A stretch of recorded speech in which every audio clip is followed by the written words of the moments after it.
Sir ये inversion temperature होता हाँ, है, इन्वर्जन टेम्परेचर होता क्या है? एक टेम्परेचर होता है रियल गैस जिसके ऊपर कूल अप कूल डाउन होती है, नीचे हीट अप होती है, something like that. Experimentally proven है। ठीक है सर। हम्म। याद कैसे किया मैंने? बॉयल टेम्परेचर का डबल, ऐसे याद किया है।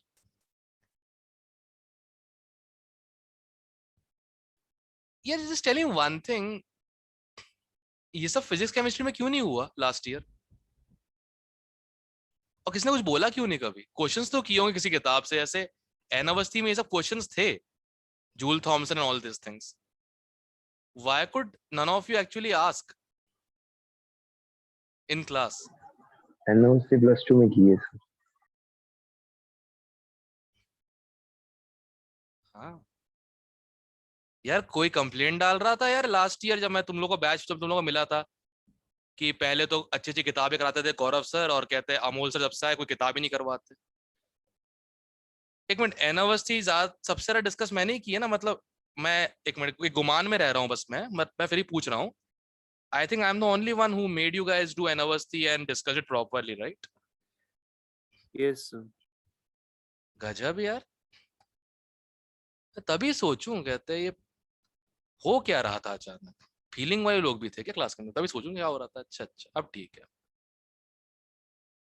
अच्छा, मुझे अब ये भी मिल जाता है ना, अब मुझे रीजन ही मिल जाता है कि why is Amol consider the worst teacher of all chemistry teachers. ये सब क्लास में पढ़ा दूंगा तो भाई जिनकी 12th निकालने की भी हैसियत नहीं है, उनको तो समझ में तो आना है नहीं, जे ओलंपियड लेवल स्टफ। वो तो यही बोलेंगे ना यार बेकार पढ़ाता है। अरे सही सही सही, अपनी को थोड़ा मानेंगे। अब ठीक है, अब क्लियर है, कोई दिक्कत नहीं। बट पिछले एक हफ्ते से ना एक अच्छा काम किया है मैंने।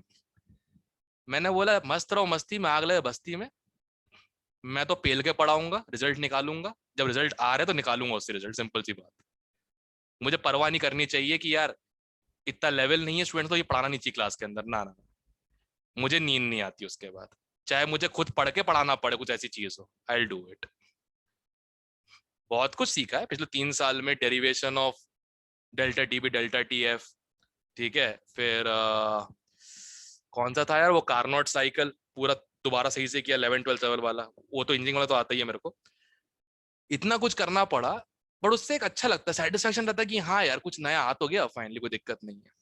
And this learning process never stops, चाहे मैं 50 साल है क्यों ना हो जाऊं, कुछ ना कुछ नया मिलेगा मुझे करने को। बट ये फिजिकल केमिस्ट्री में होता है, ऑर्गेनिक में से कुछ होता ही नहीं है। सर हाँ, सर एक इन्वायरमेंटल केमिस्ट्री पर भी एक लेक्चर ले लो, उसका क्या कुछ करने सर? एनसीईआरटी में पता ही लग रहा है, उसका सारी थ्योरी थ्योरी है। मालूम है, मैं 2 बार पढ़ते पढ़ते सो चुका हूँ। लास्ट टाइम मैं पढ़ रहा था कि गटर का नाली, गटर का कहता पानी साफ कैसे किया जाता है, बहुत ही बोरिंग सा था, पता नहीं क्या है।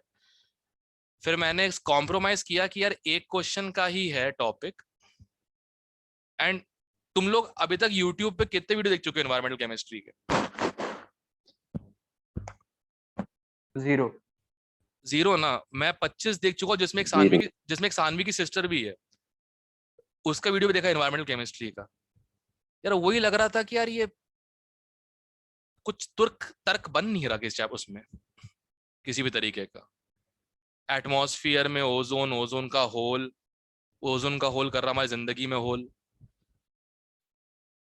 देखो, भगवान पे अब ये भरोसा है कि मतलब हाँ मैं कुछ फिगर आउट कर लूं इस चैप्टर का before your JEE Main. Try तो पूरा कर रहा हूँ, ऐसी बात नहीं कि हाथ में हाथ रख के बैठो, कुछ कर नहीं रहा हूँ, ट्राई पूरा कर रहा हूँ बैठ के। बट ये एनवायरमेंटल का फंडा वही प्रॉब्लम है ना, कोई जैसे ये सब समझा सकता हूँ मैं तुम लोग को, ये वैंडर वॉल ये सब वो सब ये सब, क्योंकि समझाने लायक चीज भी है उसमें। एक म्युनिसिपालिटी ऐसा प्रोसेस है जिसका सिर्फ कैलकुलेशन आता है मेरे को, वो भी सामने पकड़ा दे कि हाँ हार्डनेस कितनी ये सब कितनी, वो पता नहीं क्या है उसमें, फंसा ही पड़ा हुआ है बैठ के। अगर मैं सोच रहा हूँ, कहते कि जेई मेन कब होना, अब मोस्ट प्रोबेबली जून के बाद ही तो होगा, अगर होगा तो। अगर जेई मेन तो यस सर। जून के बाद ही होगा। अगर last week of JEE Main से पहले पहले मुझे नहीं समझ में आया कि चैप्टर पढ़ाना कैसे है, मेरे पास लास्ट ऑप्शन वही बचा है कि हर टॉपिक के ऊपर कोई गाना बना दो विद वर्ड्स, ठीक है, और वो गाने रिकॉर्ड करके तुम लोग को भेज दो, शायद गाने के फॉर्म में याद हो जाए। जैसा भी तुमने रिसेंट मेरा जिंगल सुना होगा बैठ के, तुमने फोटो इलेक्ट्रिक इफेक्ट वाला सुना था क्या? Radiation is made up of photon से मैंने जिंगल बनाया था मैंने अलीश नॉय की आवाज में, स्टेटस व्हाट्सएप पे। बच्चे भूल रहे हैं, बच्चे भूल रहे थे कि एनर्जी जो होती है फोटोन के फॉर्म में होती है प्लैंक क्वांटम थ्योरी के हिसाब से। अब नहीं भूलेंगे 11th वाले। तो वही है, गाने के फॉर्म में चीजें याद हो जाती है ना, तो वही, और कोई ऑप्शन है ही नहीं मेरे पास। इन्वायरमेंटल, अभी तो सिर्फ तुम इन्वायरमेंटल की बात कर रहे हो। दवाइयां याद है किसी को? नो सर, स्ट्रक्चर याद है सब थोड़े बहुत। मुझे बता, याद थी मैं सर पहले। मैं अभी बताता हूँ कौन कौन से 5 मुझे याद है, तुम्हें भी शायद वही 5 होंगे। Aspirin, paracetamol, aspirin, paracetamol, heroin, codeine, morphine. Yes sir. Analgesics ही याद हो रहे हैं, बताओ यार, नशे की दवाइयां बस। काम की दवाई किसी को कोई याद नहीं हो रही। नाम हम याद होंगे, रेंटाडीन, टेगामेट, सिमेटाडीन, इक्वानिल, और सीधा लिखा क्वेश्चन में। एक किसी के पेपर है फंसा क्या 2 अटेम्प्ट्स में? किसी के पेपर फंसा क्या फालतू दवाई का नाम किसी का? कोई छोड़ भी? दिया सर। हाँ, किसी के पेपर में आएगा ऐसा कोई क्वेश्चन क्या? मैंने देखा नहीं इसलिए बोल रहा हूँ। मैंने पॉलीमर का देखा, बायोमोलिक्यूल का एक आध देखा मुश्किल से, मगर एवरीडे लाइफ का कुछ खास क्वेश्चन मिला नहीं मुझे किसी में भी। सर सर ये वो एडवांस नाम में तो देख के नहीं ये आता ना? पूछे थे, ट्रैंक्विलाइजर है या रेंटेड। एडवांस इतना अच्छा पेपर है ना। एडवांस में हाइड्रोजन नहीं आता, इन्वायरमेंटल नहीं आता, दवाइयां नहीं आती, पॉलीमर भी नहीं आता, सिर्फ बायोमोलिक्यूल्स तक है, वो भी कार्बोहाइड्रेट प्रोटीन्स बस, विटामिन भी नहीं है। सर दवाइयाँ आती थी। एडवांस में दवाइयां नहीं आती ना। स्ट्रक्चर नहीं जाते। तुमने बेटा एडवांस के पेपर देखे प्रीवियस ईयर? इस चैप्टर के तो नहीं देखे सर। अब इस चैप्टर के नहीं, मैं एडवांस के पेपर बोल रहा हूँ, 2020, 2019, 2018 देखे पेपर। हिस्ट्री नहीं देखा सर। हाँ, तो फिर क्या कर रहे हो यहाँ पे? फिर यहाँ पे कर क्या रहे हो मेरे पास तुम? मैं हर बार बोलता हूँ प्रीवियस ईयर देने से आइडिया लग जाता है क्वेश्चन किस टाइप के आते हैं, तो दिमाग उस हिसाब से बैलेंस बन जाता है। फिर तो ये सब टाइम पास हो तुम्हारे लिए केमिस्ट्री पढ़ना, तो फिर एक इनफाइनाइट साइंस है, सब कुछ समझ तो पाओगे नहीं, ना हैसियत ना हिम्मत किसी में भी नहीं है केमिस्ट्री पूरी समझने की। एटलीस्ट इतना तो होना चाहिए क्वेश्चंस कैसे क्रैक डाउन करने, सारे नहीं आधे। तो फिर प्रीवियस ईयर पेपर क्यों नहीं देखते हो यार? देखा करो, 20 का देखो, 19 का देखो, 18 का देखो, क्या कर रहे हो बे? सर इस बार तो और भी फायदा, बोर्ड भी ऑब्जेक्टिव है। चीटिंग होगी, फेल के चीटिंग होगी मतलब। बोर्ड भी ऑब्जेक्टिव होंगे, गजब, सही है। चलो ये खत्म करते हैं भाई, लास्ट पेज पे थे। बताओ अब, सुनो सुनो, ये जो क्वेश्चन था इसका पहले तो बताओ आंसर क्या दिया हुआ है। मुझे लगता है आइसोथैलेपी के हिसाब से सर आंसर ना स्क्रीन शेयर देने। कर दो। ओह स्क्रीन शेयर नहीं होगी,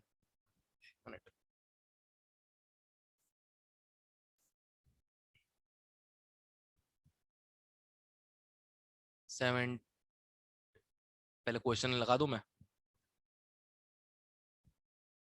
अबे कहाँ गया? हाँ,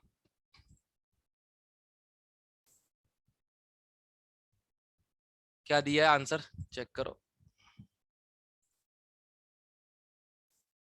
78 ए, मतलब वही है, आइसो एंथैल्पिक मान के कर दिया होगा इन लोगों ने, या फिर एडियाबैटिक मान के।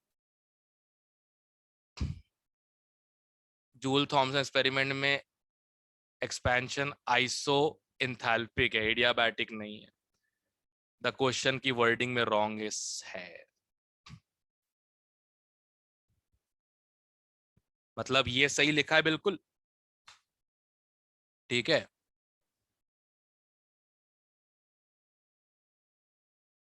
ये सही लिखा है,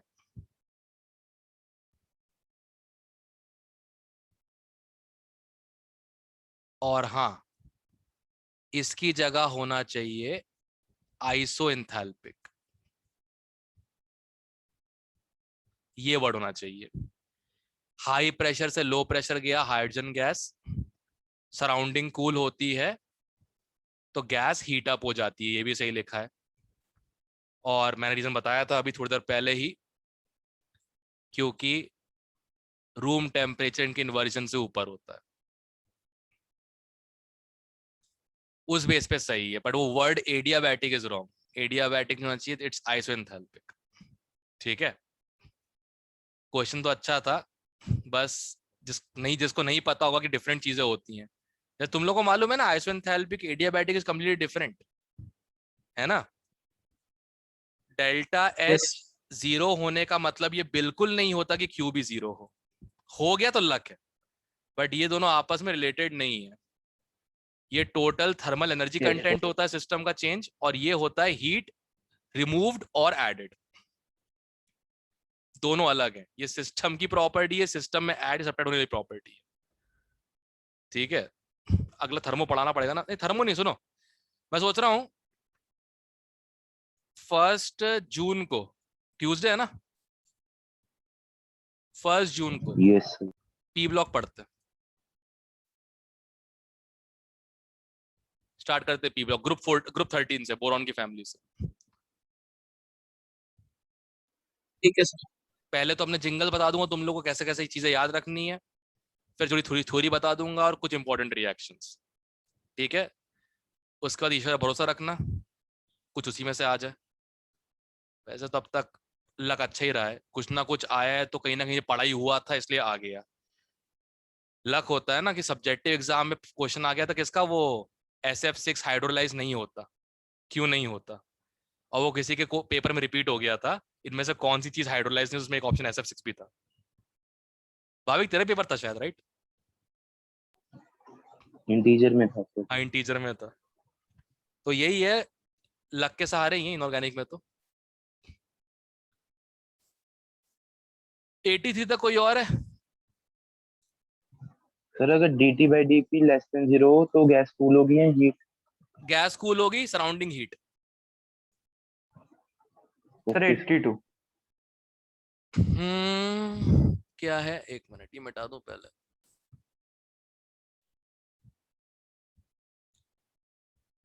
हाँ, above critical temperature gaseous state cannot, कुछ भी क्रिटिकल टेम्परेचर के ऊपर ही तो होता है gaseous state. above critical temperature liquid state cannot be observed। लो भाई एक ही गलत हो गया, आंसर डी, सीधे सीधे डी, खत्म, सेकंड पार्ट पढ़ना भी नहीं। अरे गजब, क्रिटिकल टेम्परेचर के ऊपर गैसियस स्टेट ऑब्जर्व नहीं हो सकता, अजीब पागल लोग हैं। एंड्रूस कर्व में यही तो बताया गया है, क्रिटिकल के ऊपर गैस, नीचे वेपर और लिक्विड। अब या तो ये झूठ बोल रहा है, एंड्रू झूठ बोल रहा है, दोनों में से कोई एक, कुछ भी। चल रीजन पढ़ के देखते हैं। above critical temperature, हाँ क्या, कुछ नहीं सर। सॉल्यूशन कहाँ दिया है इसका, दिया है क्या? नहीं सर वही कह रहा था। सॉल्यूशन कहाँ देते हैं ये लोग? अच्छी अच्छी किताबों से क्वेश्चन चोरी कर लिए हैं, जैसे इसमें कुछ क्वेश्चन एन अवस्थी के हैं, कुछ question I think Ranjit Sai के हैं, समथिंग लाइक दैट, चोरी कर लिए हैं, बट सॉल्यूशन उसमें खुद नहीं दिए हुए तो इन्हें बनाए भी नहीं बैठे। चलो ये देखते रीजन क्या है। Above critical temperature the average kinetic energy of a molecule is always greater than the maximum kinetic energy of molecule composed in liquid. बिल्कुल सही, बिल्कुल सही, ये बिल्कुल सही है। टेम्परेचर ज्यादा होगा तो काइनेटिक एनर्जी ज्यादा ही होगी ना, चाहे लिक्विड चाहे क्या बोलते हैं गैसियस स्टेट हो, कोई भी चीज हो। अब ऐसा तो नहीं था एजर्शन में ये लिखना था, above critical temperature liquid state can not be observe, फिर ए आ जाता आंसर। हद है यार, कुछ भी कर रहे हैं बैठ के।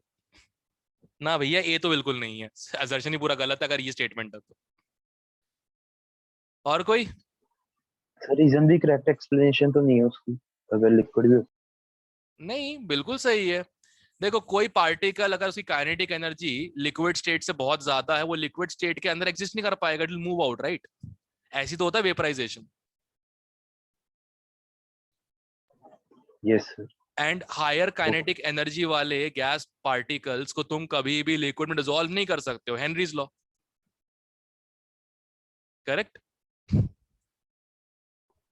Yes sir. रीजन बिल्कुल से सही एक्सप्लेन भी किया है। बॉइलिंग पॉइंट पे अचानक बल्क कैसे वेपराइज हो जाता है? जैसे बॉइलिंग पॉइंट से पहले सरफेस से हो रही वेपराइजेशन बिल्कुल कायदे से, बॉइलिंग पॉइंट पे आते ही पूरा बल्क हो जाता है वेपराइज। ऐसे कैसे भाई? जितने भी मॉलिक्यूल, सबका टेम्परेचर जो काइनेटिक एनर्जी मैक्सिमम लिक्विड रख सकता है, उससे सबका काइनेटिक एनर्जी बढ़ चुकी है। अब जैसे ही बढ़ेगी तो वो लिक्विड स्टेट में एग्जिस्ट नहीं कर पाएंगे, they will start drifting apart. अब और कोई ऑप्शन है नहीं ड्रिफ्टिंग अपार्ट का, vaporization and finally gas formation. Critical temperature के ऊपर फिर वो लिक्विफाई नहीं होंगे। फॉर एग्जाम्पल 100 डिग्री सेल्सियस के ऊपर वाटर जो है 1 atm प्रेशर पे रखो, तुम कितना भी उसके ऊपर फिर प्रेशर लगाते जाओ उसके ऊपर, जब तक बॉइलिंग पॉइंट जो कहते हैं, मतलब क्या था, जब तक बॉइलिंग पॉइंट उस हायर प्रेशर के करस्पॉन्डिंग नहीं होगा, तब तक लिक्विड नहीं बनेगा गैस का। ठीक है ना? तब तक लिक्विड नहीं बनेगा। फॉर एग्जाम्पल 1 atm पे क्या होता है, बॉइलिंग पॉइंट पानी का 100 डिग्री होता है, राइट? करेक्ट। अब मान लो Yes, टेम्परेचर, अब टेम्परेचर मान लो क्या है, 102 डिग्री है 1 atm प्रेशर पे। सारा का सारा लिक्विड क्या बन गया? गैस बन गया। करेक्ट? यस और नो? Yes sir. अब यस और कोई तरीका नहीं है जब तक तुम एक्सटर्नल प्रेशर नहीं तुम बढ़ा देते। एक्सटर्नल प्रेशर बढ़ाने से बॉइलिंग पॉइंट बढ़ जाएगा, 100 से ऊपर हो जाएगा। और जैसे ही बॉइलिंग पॉइंट ने गैस मॉलिक्यूल्स के टेम्परेचर को क्रॉस किया, तब लिक्विफिकेशन चालू हो जाएगा, मतलब कंडेंसेशन चालू हो जाएगा, वो भी हल्का हल्का सा। तो क्रिटिकल टेम्परेचर के ऊपर अगर ले गए, you just can't liquefy them directly. ये फंडा होता है। अब ये गैसियस स्टेट पढ़ रहे हैं इसलिए नाम क्या दीजिए, क्रिटिकल टेम्परेचर। बाकी तुम इसको पहले से भी जानते हो एक अच्छे नाम से, उसको बोलते हैं बॉइलिंग पॉइंट। ठीक है, ध्यान रखना, क्योंकि बॉइलिंग पॉइंट से लिक्विड्स का पढ़ते हैं, ये गैसियस स्टेट है। और कुछ इसमें? किसने ये वाला किया कि एक्सरसाइज 4 सर की? 70 हाँ, 70 70 70 कौन सा? 73 सॉरी। 73। 72 छोड़ रहा, आगे बताता नहीं क्या करूंगा मैं।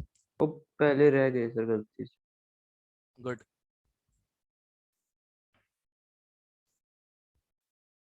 हटाओ इसे। हाँ, at lower temperatures all gases show lower temperature। Temperature low कर दोगे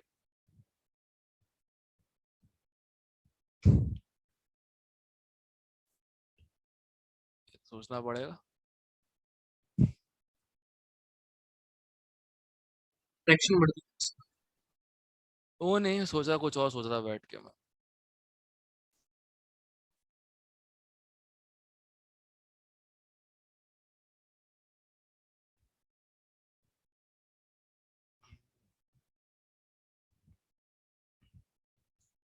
इससे तो नहीं आ रहा।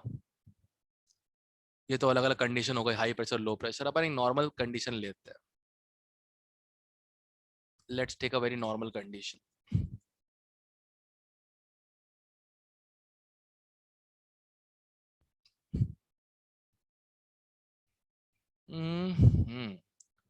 lower temperatures all gases show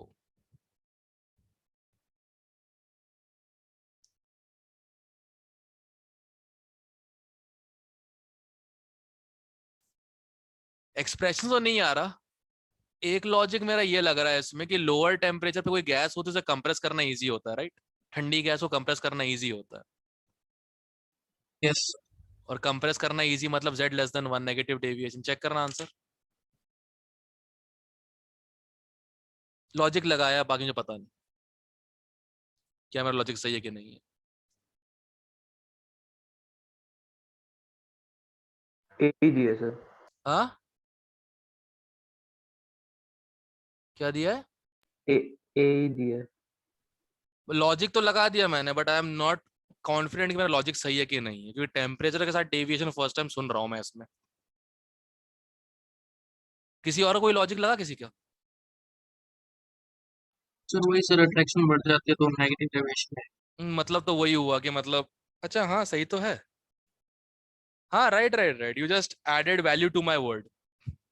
lower temperature पे कंप्रेशन इजी क्यों होता होगा? फोर्स ऑफ अट्रैक्शन बढ़ जाती है, और फोर्स ऑफ अट्रैक्शन अगर बढ़ गई that's negative deviation, right?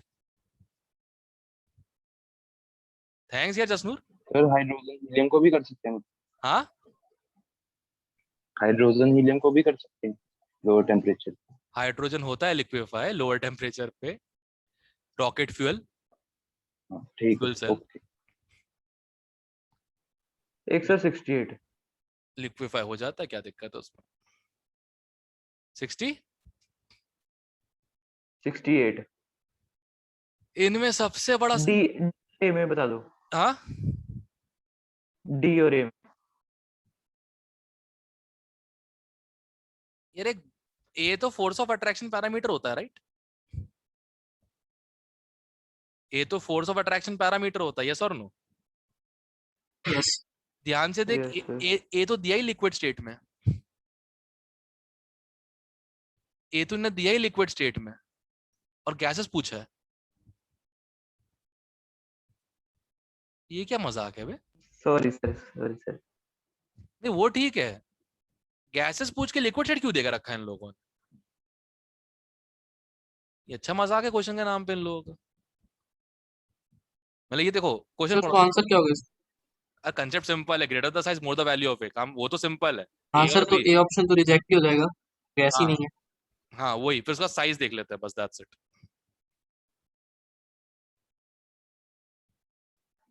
Hydrogen bonding में नहीं देखेंगे। नहीं, वैंडरवॉल ने हाइड्रोजन बॉन्डिंग की तो बात कभी नहीं की ना बैठ के, सर वैंडरवॉल ए ने। तो अट्रैक्शन। ए तो ए है फोर्स ऑफ अट्रैक्शन पैरामीटर, पर वैंडरवॉल के कंसेप्ट में लंदन डिस्पर्जन फोर्सेस थे जो सिर्फ साइज पे डिपेंड करते हैं, उसने हाइड्रोजन बॉन्डिंग वाली बात ही नहीं की थी।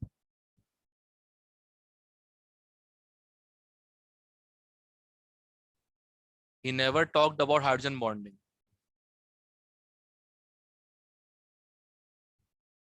पढ़ा हुआ है ना van der Waals force of attraction, inter particle force में यस। सबसे लास्ट में आता है van der Waals force of attraction, the London dispersion forces between non polar molecules. सारे गैस मॉलिक्यूल्स को स्फेरिकल और सिमेट्रिकल मान के सॉल्व किया गया है वो। तो वो तो सीधा पैरामीटर सिंपल है, ए हो चाहे बी हो, they only depend on size of gas molecule, that's it. वैसे टेक्निकल देखा जाए तो H2 होना चाहिए, H बॉन्डिंग स्ट्रॉन्गेस्ट हो रही इनके बीच में। टेक्निकली देखा जाए तो H2 होना चाहिए, सिंपल। अभी तक अच्छी बात यह है कि तुमको H बॉन्डिंग आती है, तुम उसके बेस पे सही आंसर निकाल तो लोगे। अभी तक ऐसा कोई जबरदस्ती केस नहीं आया कि हाँ कोई बड़ा मॉलिक्यूल है कोई छोटा मॉलिक्यूल है, एक में H बॉन्डिंग हो रही है एक में नहीं हो रही है, और H बॉन्डिंग वाला कहते हैं मतलब कम फोर्स एच ऑफ बॉन्डिंग से अट्रैक्शन। सही सही भी हो जाते हैं।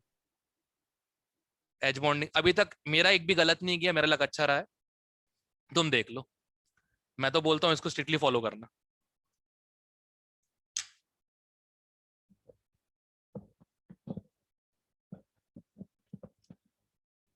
अभी तक तो मेरा एक भी गलत नहीं किया इससे, H बॉन्डिंग देख के मैंने सॉल्व किया, आंसर आ गया।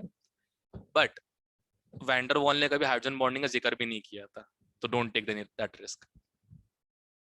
तुम साइज देना चुपचाप, बस काम खत्म, ठीक है? Okay sir. आंसर तो H2 आएगा।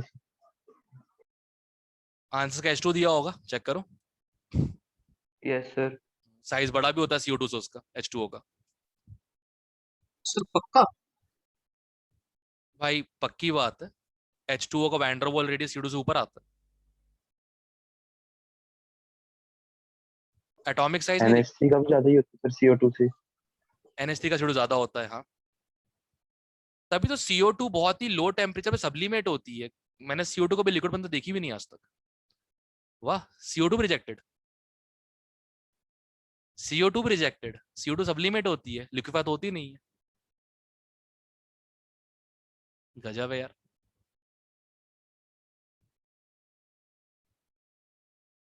खैर छोड़ो, क्या फर्क पड़ता है। आंसर तो वैसे का टेक्निकल लॉजिक लगाओ तुम्हारा अपना वाला, हाइज बॉन्डिंग वाला, तो तुम्हारा H2 आ तो गया ना, क्या टेंशन है इस बात। एक बस मुझे किसने बताया था क्या चेक करना होता था, हाँ, उसने बोला था A/B चेक कर लिया करो। A/B जिसका ज्यादा होगा, इजी टू कंप्रेस और लिक्विफाई। मुझे लगा क्या बात है, बड़ा ज्ञानी आदमी भाई, मस्त चीज बताई बंदे ने तो। बहुत मस्त चीज बताई ना कि A/B बस चेक कर लो, टू कंप्रेस और लिक्विफाई हो जाएगा। फिर बाद में देखा मैंने, एक क्रिटिकल टेम्परेचर जो होता है उसमें 8A/27 RB आता है। बॉयल टेम्परेचर होता है उसमें A/RB आता है। ठीक है, इन्वर्जन टेम्परेचर होता है उसमें 2A/RB आता है। मैंने बोला ये अच्छा है यार, सब में A/B आ रहा है। मुझे बता के चला गया वो आदमी। मैं सोच रहा हूँ क्या बात है यार, क्या इंटेलिजेंट आदमी है, सही है। ये तो ऑब्जर्वेशन था। एक बस ये चीज देखी है मैंने, रियल गैस में बहुत काम आती है ये क्वेश्चन करते वक्त। अफसोस ये है ना, पूछते तो है नहीं, पूछते क्या है ये क्वेश्चन, कहाँ गया।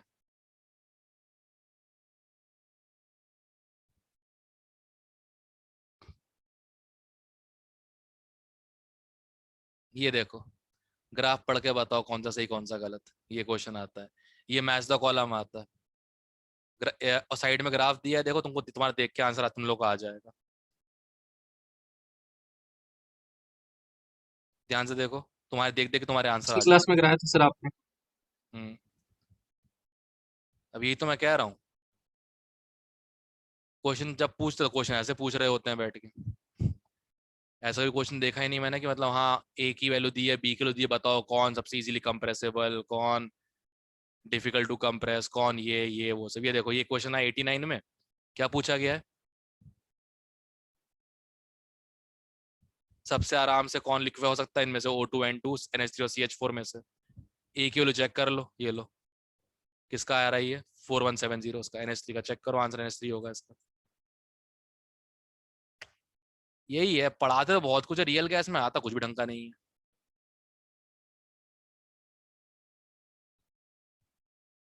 एक चैलेंज होता है कम से कम A और B प्रेडिक्ट करो कि A और B में से मतलब कौन जीरो होगा, कौन नेग्लेक्ट होगा। क्वेश्चन ने खुद ही बता दिया, ये देखो B जीरो रखो। इसलिए रियल गैस से क्वेश्चन कम से कम ये अच्छी बात है, क्वेश्चन ऐसे हो जाते देख के, ज्यादा डिफिकल्ट नहीं होता। PV&RT के न्यूमेरिकल का ध्यान रखना बस। कैलकुलेशन एक तो, और दूसरी कहता है सही चीज ले रहे हो कि नहीं ले रहे हो, बाकी तो हो जाएगा अपने आप ही। ठीक है,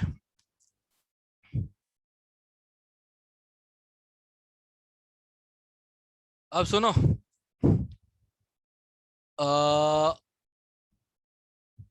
थर्मोडायनेमिक्स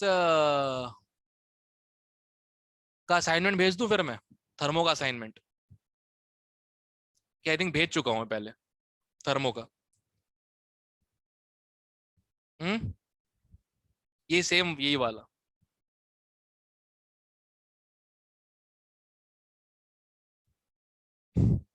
हाँ ये अच्छे क्वेश्चन थे यार, एक टाइम पे आया करते थे फिजिकल केमिस्ट्री के वाले क्वेश्चंस।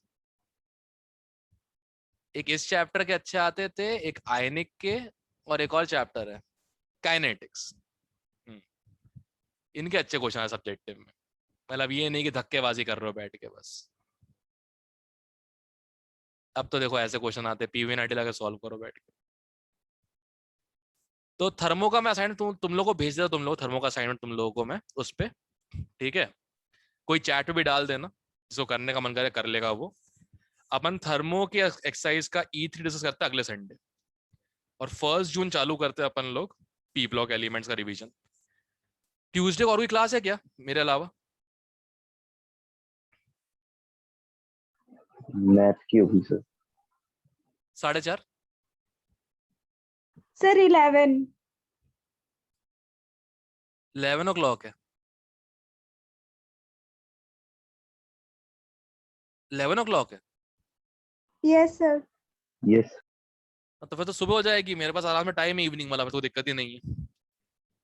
देख लेंगे उस हिसाब से, क्योंकि क्या होता है अचानक चीजें कैंसिल भी हो जाती है। फॉर एग्जाम्पल मैं सोच तो रहा था प्रीपोन कर दूं इसको, क्योंकि कल मैथ्स क्लास कैंसिल हो गई थी। मैं जान दो यार, संडे का मूड बन चुका है, जान दो, ठीक है, तो कुछ भी हो सकता है, इसलिए अपन ऑन होल्ड पे रखेंगे। मतलब कि हाँ एक को करनी तो है क्लास, अभी टाइम फिक्स नहीं कर रहे हैं, टाइम 2 दिन पहले मैं फिक्स कर दूंगा, ठीक है, exact 2 days before.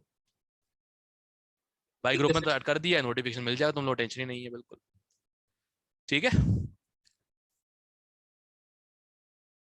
Okay sir. Okay, अब सुनो, अच्छे क्वेश्चन करने हैं रियल गैसेस के। एक यार ये कौन सा था यार, वाज दैट, एक तो एन अवस्थी का हो जाएगा, कहते हैं वो लेवल 3 का जो कहते हैं पार्ट होता है आगे आगे चल के, सो सब्जेक्टिव प्रॉब्लम से बढ़िया है एक तो उसके। दूसरा कोई किताब किसने बताई थी यार, वो अच्छे क्वेश्चंस उसमें, रंजीत शाही, या रंजीत शाही, अच्छे क्वेश्चंस है, सिंगेज से बढ़िया है क्वेश्चंस उसके, स्टेट्स ऑफ मैटर के। ट्राई करने हैं just for practice, nothing else, ठीक है, क्योंकि जितना सिखा दिया तो सिखा दिया यहाँ पे, तो तुम उससे कर सकते हो चाहो तो, ठीक है।